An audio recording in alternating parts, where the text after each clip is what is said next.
Olá, queridos, estamos no ar com mais uma Conversa Pública. Como sempre, quero agradecer a sua companhia aqui em cada um dos nossos programas e também o envio de temas e sugestões de temas para que a gente possa conversar aqui a cada dia. E a gente vai buscar um especialista para atender a sua demanda, porque a gente sabe que informação é preciosa para que a gente possa depurar o nosso dia a dia e tornar a nossa vida cada vez melhor.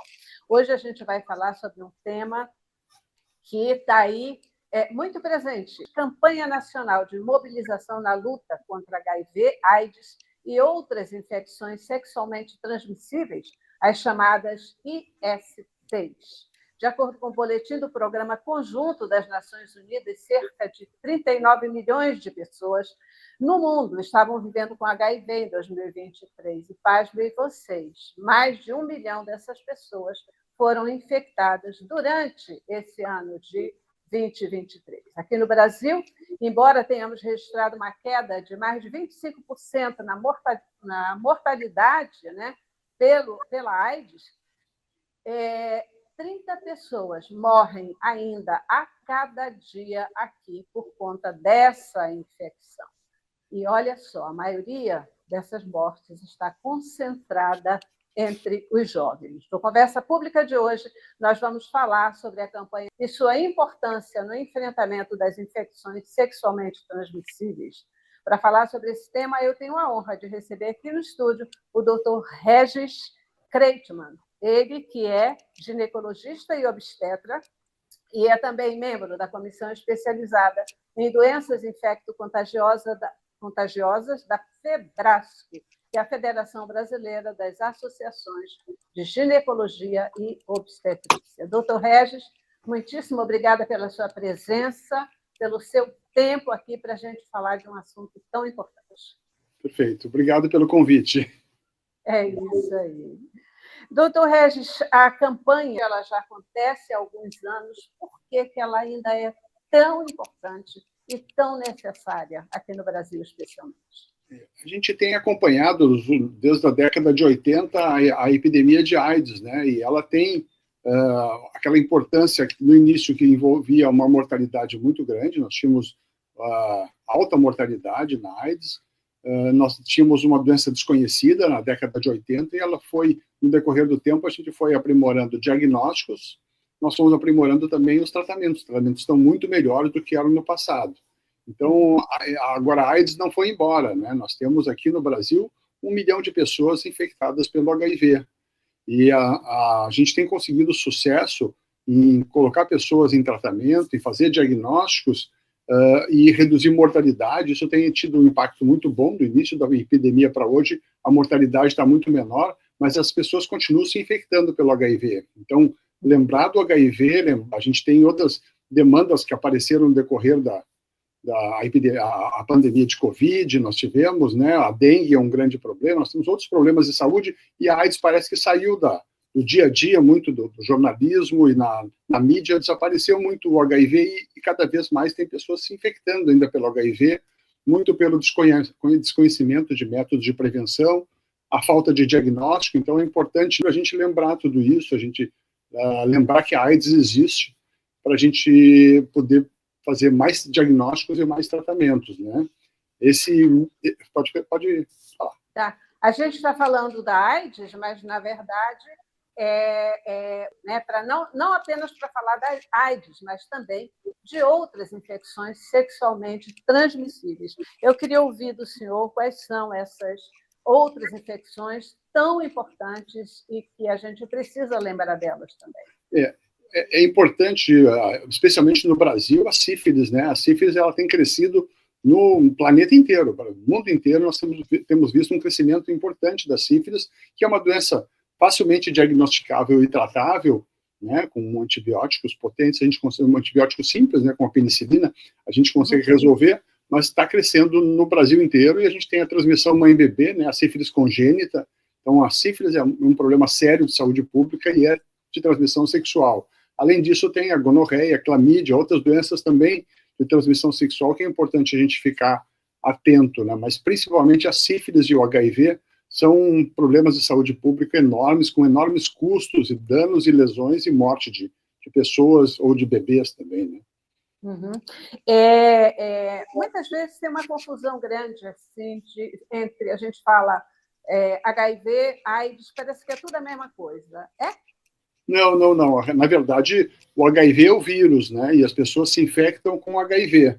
E o HIV, ele vai, no decorrer, na sua evolução dentro do organismo, ele vai lesando as células de defesa, né? Os linfócitos, que são células de defesa, e aí chega um ponto em que a pessoa tem manifestações, tem a doença, aí nós chamamos de AIDS, né? O emagrecimento, tem os sintomas, às vezes, de outras infecções ou tumores que aparecem também nessa população, a tuberculose disseminada, outras manifestações físicas que a gente chama de AIDS, né? Hoje, cada vez mais as pessoas fazendo diagnósticos precoces, elas não chegam nessa fase. Elas vão ter o HIV no organismo sob controle com os medicamentos potentes, né? E não vão adoecer de AIDS, vão ter uma vida longa como deveriam ter, né? Não tem nenhuma redução e risco de mortalidade se houver um bom diagnóstico e tratamento adequado, né? E esse é um grande problema. Nós temos 1 milhão de infectados no Brasil, e nós temos 10% deles, quer dizer, 100 mil pessoas que não têm o diagnóstico conhecido, que não fazem o teste, que nunca procuraram o teste, não é oferecido a testagem, então ainda falta teste, né? Essa questão. Doutor, como é que, de repente, porque a gente sempre sabe que prevenção é importante. O senhor acabou de falar agora na questão do diagnóstico, muitas vezes as pessoas estão infectadas, né? Mas elas não fazem um teste para saber se estão infectadas com o HIV, por exemplo. Quais são os sinais que podem apresentar? O senhor já deu alguns exemplos em relação à AIDS, mas para uma pessoa entender que, de repente, ela já está correndo risco, já está com uma doença, com uma IST, por exemplo. Tá. Não, o HIV, ele, assim, nas fases iniciais da doença, ele é assintomático, né? Exceto quando a pessoa se contamina, algumas pessoas têm a infecção aguda, que é um quadro febril, um quadro de tipo gripal, né? E que pode confundir com qualquer outra virose, né? Mas, assim, demora muitos anos para haver manifestação da doença. Então, o importante é procurar testagem, fazer teste. Quem está praticando sexo sem camisinha, por exemplo, está se expondo. Quem está compartilhando seringa está se expondo ao HIV. Toda gestante faz teste no pré-natal, é a rotina do pré-natal, tem que fazer testagem do HIV. O teste é feito nas unidades básicas, aquele teste rápido, que é uma gotinha de sangue, em 15 minutos a gente tem o diagnóstico. Então, é importante oferecer teste e procurar testagem nas campanhas que existem, por exemplo, procurar testar para a gente ter todo o diagnóstico de todo esse universo de 1 milhão de pessoas, a gente ter o diagnóstico, porque rapidamente a gente consegue colocar a pessoa em tratamento, e os tratamentos estão muito melhores. Hoje nós temos medicamentos para o HIV que envolvem, em geral, 1 ou 2 comprimidos ao dia, e medicamentos muito fáceis de tomar. E se a pessoa toma a medicação regularmente, ela vai controlar o vírus, vai ter carga indetectável, que a gente chama, né? Que aí significa que a pessoa não está transmitindo o vírus. Ela deixa de transmitir sexualmente o vírus se ela atinge esse nível de carga indetectável e tem qualidade de vida, tem longevidade, tem tudo isso preservado, né? Isso é muito importante.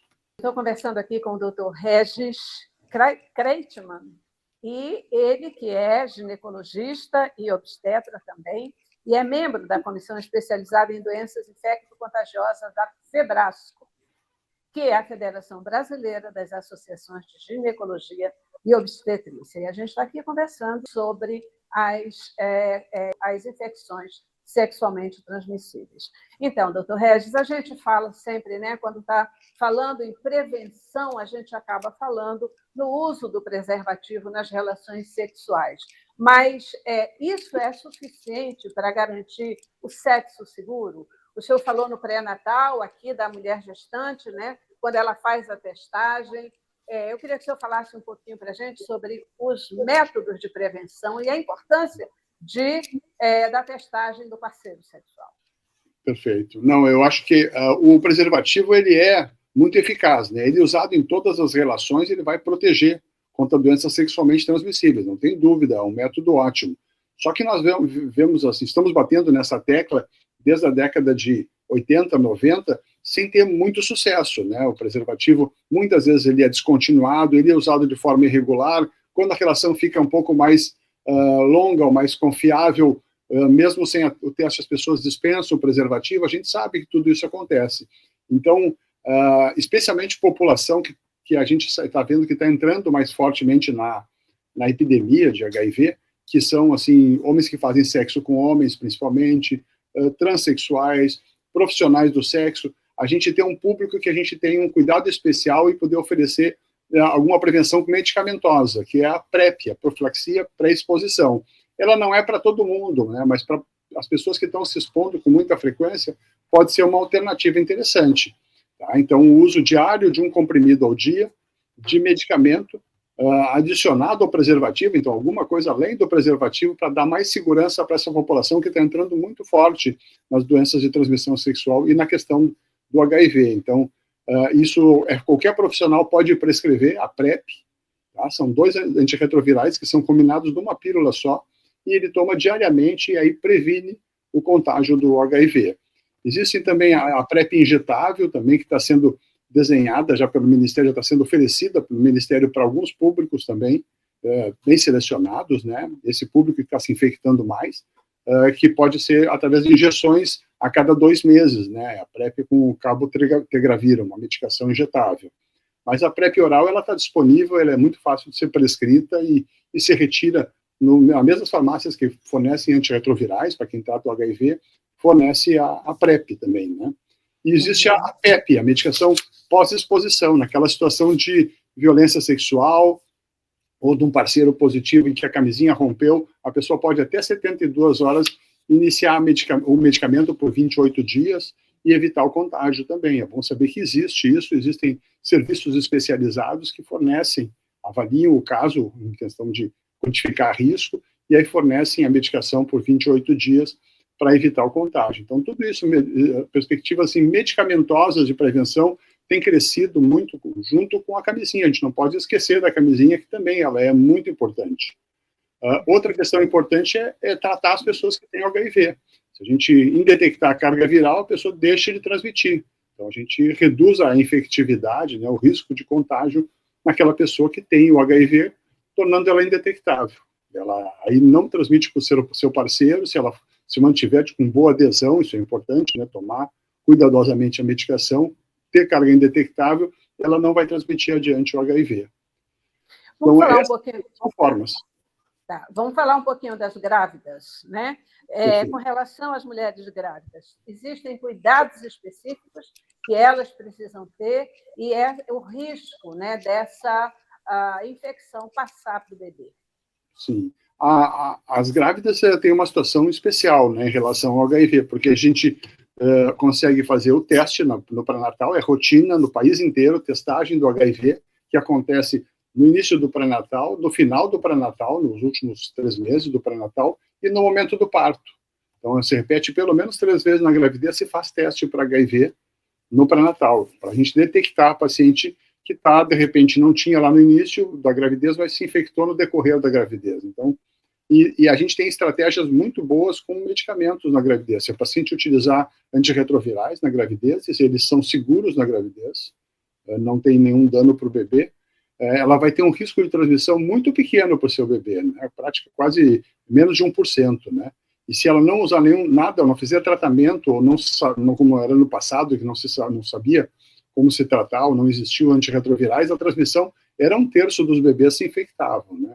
Então, hoje é muito raro a gente ver criança infectada, porque a gente consegue fazer o diagnóstico e ela pode ter um parto normal também, né? Pacientes que têm um bom controle viral, ela tem o seu parto normal, ela pode, o que modifica um pouco é em relação à amamentação.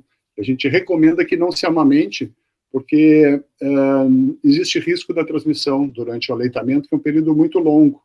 E aí o Ministério tem o projeto Nascer, que fornece leite artificial para todas as grávidas que têm HIV, no posto de saúde perto da sua casa. Fornece medicamento também que é dado na maternidade para inibir a lactação, né, evitar a descida do leite. Então, tudo isso, a perspectiva para os bebês é muito boa, desde que a gente faça o diagnóstico e os serviços especializados, normalmente, que fazem o acompanhamento dessas gestantes que têm HIV. Perfeito. Eu queria ouvir agora uma palavra sua dirigida aos jovens. Por que que a maior concentração de casos atualmente está entre os jovens, né? Eu vi aqui no artigo, no artigo que eu acho que o senhor tem participação, que os casos detectados, né, entre jovens, eles têm crescido de maneira significativa. O que a gente pode fazer para esses jovens criarem consciência de prevenção?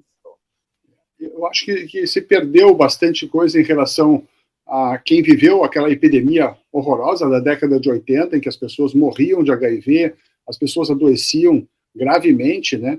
E essa população jovem, esses jovens, eles não viveram isso, né? Então, eles têm a ideia de que o HIV é uma doença controlável, muito fácil, e aí não se preocupam em fazer uma boa proteção. Essa é que é a realidade, né? Então, acho que é importante a gente trabalhar com educação sexual nas escolas, né? Trabalhar precocemente, a gente voltar a conversar sobre sexo seguro, como a gente previne e inicia a vida sexual com o preservativo, já usando, a menina também usando contraceptivo oral, né, precocemente, já para evitar gestações indesejadas, que também é uma grande epidemia no Brasil. Nós temos meninas nas maternidades com 12, 13, 14 anos dando à luz, isso é uma coisa absurda.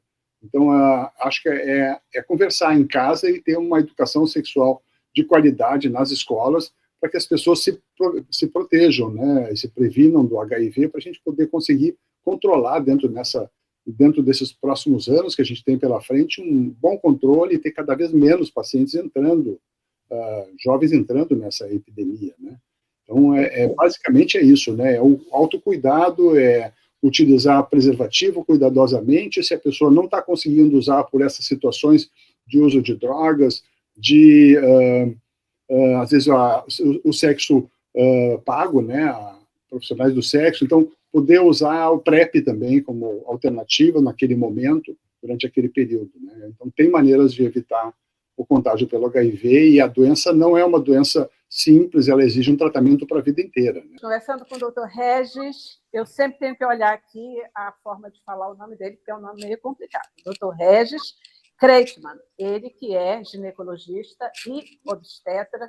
Dr. Regis, eu quero retomar aqui essa importância de se falar sobre sexo com os jovens, de se tratar sobre sexo nas escolas, porque muita gente tem uma ideia errada de que quando você fala sobre sexo, você está estimulando a prática do sexo, a relação sexual entre os jovens, quando é exatamente o contrário, né?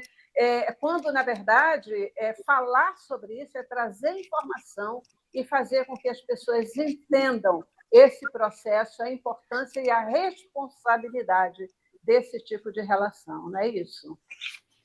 Perfeito. É importante a gente poder trabalhar nas escolas com educação sexual, voltar à educação sexual de qualidade em escolas.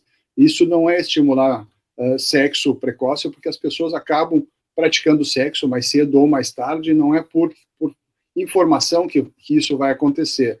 A gente fica muito assustado quando a gente vê que a vacina de HPV, por exemplo, que ela está disponível no SUS, dos 11 a 14 anos, para meninos e meninas, e a cobertura tem sido 40%, 30% em alguns estados. Os pais muito preocupados de que se a menina ou o menino vai vacinar contra o HPV, vai estimular o sexo. Não é assim, né? Então, a gente tem que trabalhar com informação de qualidade, procurar vacina, procurar a informação para se proteger, para usar o preservativo, para usar a pílula anticoncepcional também, para não ter gravidez indesejada. Isso é muito importante, né? A informação para práticas seguras, né? O tratamento do HIV ele ficou bastante simples, né? Ele era, no início, nos anos 2000, ele era um coquetel, que a gente chamava, era uma associação de medicamentos diversas vezes ao dia. Isso ficou muito mais simples. Então, nos últimos anos, que a gente tem visto o uso de 1 ou 2 comprimidos ao dia, com muito pouca toxicidade, ou quase nenhuma toxicidade. Os pacientes não se queixam da medicação e usam isso cronicamente, né, a vida inteira, porque o HIV ele tem tratamento, mas ele não tem cura. Nós não temos nenhuma perspectiva nem de vacina nem de cura do HIV para os próximos anos. Então, é importante ter uma boa adesão, tomar medicamento diariamente, organizar a sua rotina para tomar medicamento, e isso, dentro do Brasil, desse 1 milhão de pessoas que a gente sabe que estão infectadas pelo HIV, 800 mil pessoas fazem tratamento. Então, muita gente não tem diagnóstico e muita gente ainda não está em tratamento ou abandonou o tratamento do HIV. Então, nós temos que ver o porquê isso está acontecendo, né? Às vezes são questões relacionadas a enfrentar um diagnóstico difícil, não contar com uma rede de apoio, né, a família não saber do diagnóstico, as pessoas às vezes escondem o diagnóstico, negam a doença, não buscam alguém para falar do HIV ou contar sobre o HIV, tem que esconder remédio, às vezes, dentro de casa, isso tudo é um problema para quem tem o HIV. Então, e tudo isso muito porque a doença tem um estigma muito grande, né? Ela está estigmatizada, é uma doença relacionada ao sexo, então tem todo um estigma que atrapalha todo o nosso tratamento. E o HIV não pega pelo contato físico, né? O abraçar, o beijar, o suor, a urina, nada disso transmite o HIV. É sexo e sangue e o leite materno ou de mãe para o bebê que se transmite. Então, não tem por que a gente se afastar das pessoas que têm HIV. A gente tem que apoiar, amparar e ajudar que a pessoa se mantenha em tratamento cronicamente, a vida inteira, com sua medicação e consiga ter, então, com isso, qualidade de vida e longevidade. Né? O senhor fez 2 destaques, né, com relação a essa questão, que é falar sobre essa doença ou admitir que tem HIV, né, que tem AIDS, e também, muitas vezes, ao admitir, você confessar que já tem um relacionamento sexual. Esses são alguns impasses que muitas vezes acontecem dentro da família. E aí se perde esse apoio dessa rede de sustentação, que é fundamental, né? Apoiar pessoas que não têm problema é muito fácil. O difícil ou o mais desafiante é a gente apoiar a quem precisa, né? E a gente está aí falando exatamente para chamar atenção e para conclamar as pessoas que se cuidem, que tenham cuidado, que se protejam, porque isso é uma relação que não diz respeito a um indivíduo só, mas diz respeito a uma sociedade, né? Sociedade como um todo. A gente está caminhando, infelizmente, para o final do programa, doutor. Meu tempo praticamente acabou. Eu queria que o senhor deixasse aqui o seu recado final para o nosso telespectador. A minha ideia, a minha posição final assim, é muito no sentido das pessoas procurarem o diagnóstico, né? Procurarem pessoas que estão praticando ou praticaram sexo sem camisinha, por exemplo, que procurem o diagnóstico, façam a testagem para o HIV. Se for positivo, não é o final do mundo, é alguma coisa controlável, a doença tem tratamento, a gente se procure um médico de confiança que vai encaminhar um tratamento adequado, vai fazer um acompanhamento periódico, são consultas que se faz a cada 6 meses, não é alguma coisa que consuma muito da pessoa, e se houver um bom tratamento, um bom cuidado, um bom acompanhamento, a pessoa vai ter longevidade, vai ter os filhos que vai querer ter, né, um número de filhos com um risco muito pequeno de transmissão ao bebê, que a gente cada vez está minimizando mais esse risco com medicamentos muito bons, né? Então a perspectiva é muito boa em relação às pessoas que conseguem se cuidar. Reduzir o estigma da doença, isso é muito importante. A população tem que se colocar, as pessoas têm que ter empatia, os médicos e a população em geral, empatia, sentir que a pessoa precisa de ajuda, se colocar no lugar da pessoa que tem o HIV e que precisa diariamente tomar a medicação e a gente ter um cuidado assim, de receber bem essas pessoas nos serviços de saúde, mas também na sociedade como um todo, ter uma boa receptividade, porque dessa forma as pessoas vão poder se cuidar mais e conseguir ter uma vida digna e valiosa e com o número de filhos que vão querer ter, isso é muito importante, né? Uma vida normal. É isso aí. E eu destaco que o Dr. Regis está colocando aqui, muitas vezes, se a gente pode não ter empatia com o outro que está com um problema de AIDS ou outra infecção sexualmente transmissível, não esquece, não, que amanhã pode ser você. Todos nós estamos sujeitos por um caminho ou por outro caminho. Então, ter empatia, criar um ambiente social que seja um ambiente de compreensão e de proteção para todos, é fundamental. Doutor Regis Kreitmann, muitíssimo obrigada pela sua presença aqui conosco e pelas informações tão importantes que o senhor trouxe. Ok, eu que agradeço as ordens. Um abraço. Hein? Isso aí. Obrigada mais uma vez e obrigada a você que participou conosco no Conversa Pública de hoje. Até a próxima.